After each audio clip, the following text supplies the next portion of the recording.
वही परमात्मा है। ठीक है? तो परमात्मा में अगर जीना है तो उसकी लीलाओं को समझना है, तो स्वयं लीला में उतरना होगा, प्रेम को समझना होगा, प्रेम बाँटना होगा।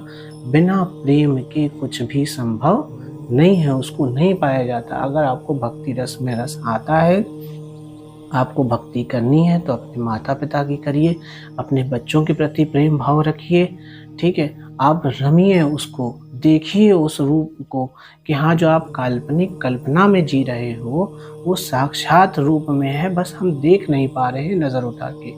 कहीं ऐसा ना हो यही काल्पनिक दुनिया में जीते-जीते जब अंत समय आए, तो हम महसूस हो कि हम सिर्फ़ और सिर्फ़ कल्पना में जी रहे थे।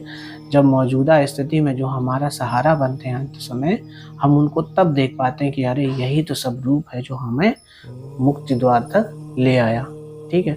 तो कहने का अर्थ यही है, जब हर स्थिति में आपका जो सहयोग करे वही परमात्मा है, और आप जब तक खुद नहीं बढ़ेंगे, प्रेम रूप को समझने के लिए, प्रेम को प्रसार करने के लिए, प्रेम बाँटने के प्रति, भक्ति रस में जो मौजूदा वर्तमान में मौजूद है, उस राम, राधा, कृष्ण को नहीं समझेंगे, तब तक आप सिर्फ़ कल्पनाओं में जिएँगे, मात्र एक स्वप्न की तरह। चाहे आप आँखें बंद करके कल्पना में डूबे रहें, चाहे आँखें खोल के भविष्य को देखते रहें कि हाँ, भविष्य में हमको ये परमात्मा मिल जाएगा, या हम वहाँ पहुँच जाएँगे तो वहाँ पे बैठा हुआ है परमात्मा, हम उसके दर्शन कर लेंगे। वो सिर्फ़ और सिर्फ़ कल्पना ही करके हमने मूर्तियाँ बनाई हैं, मंदिर बनाए हैं, मस्जिद बनाए हैं, ठीक है, कि वो वहाँ मौजूद है, हम जाएँगे और हमें मिल जाएगा। तो आज तक किसी को नहीं दर्शन हुए, दर्शन वही कर पाया जो वर्तमान में जी पाया।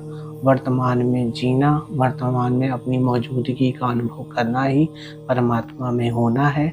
हम उसी का अंश हैं। जब हमें ये संज्ञान हो जाएगा, जब हमें ये ज्ञान प्राप्त हो जाएगा, तो हमें सारा सार समझ में आ जाएगा कि हमारा जो जीवन गया अभी तक, वो सिर्फ़ और सिर्फ़ कल्पना में गया, और भविष्य की कल्पनाओं में जा रहा है, और वर्तमान हमसे ना कभी भी रूबरू हो पाया, ना हम उसको देख पाए, ना समझ पाए।